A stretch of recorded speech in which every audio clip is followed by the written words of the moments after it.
Hotman Paris Hutapea selaku kuasa hukum Teddy Minahasa mengatakan bahwa kliennya seharusnya bebas dari tindak pidana karena Teddy telah memerintahkan Kapolres Bukit Tinggi, AKBP Dodi Prawiranegara, Syamsul Ma'arif, dan Linda Pujastuti untuk membatalkan penjualan narkoba. Hotman juga mengatakan bahwa saksi ahli pidana yang dihadirkan oleh JPU, yaitu Eva Ahjani Zulfa, tidak mengerti sedikit pun tentang Undang-Undang ITE, jadi kesaksian ini tidak memenuhi syarat sebagai ahli. Di sesi terakhir ini, pada waktu terdakwa bertanya kepada ahli dari JPU, lagi-lagi saksi menyatakan bahwa, ahli menyatakan bahwa apabila si A selaku atasan, yang dalam kasus ini adalah Teddy Minahasa, sudah memerintahkan agar dilakukan pemusnahan dan penarikan narkoba tanggal 24 September, maka si B, si C, dan si D, yaitu dalam hal ini adalah Kapolres, asistennya si Arif, dan cewek itu namanya Linda, sudah dapat perintah tersebut. Bahkan Kapolres menyatakan siap perintah laksanakan.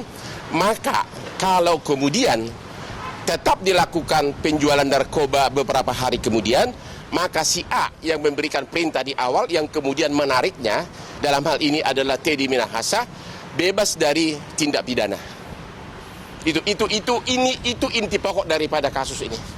Dan yang kedua, ahli yang diajukan oleh JPU sama sekali tidak mengerti tentang Undang-Undang ITE mengenai bahwa bukti chat elektronik itu harus diforensik dan harus satu kesatuan, tidak boleh dipenggal-penggal. Dia bilang dia tidak mengerti, bukan ahli. Jadi kesaksian dia hari ini tidak memenuhi syarat sebagai ahli. Padahal Teddy Minahasa itu kan didakwa karena chatting dari WA. Saksi ahlinya tidak ngerti apa itu pembuktian chatting menurut Undang-Undang ITE. Nanti kita akan ajukan ahli ITE dan ahli hukum yang mengerti Undang-Undang ITE. Tapi sekali lagi, roh dari kasus ini hanya satu.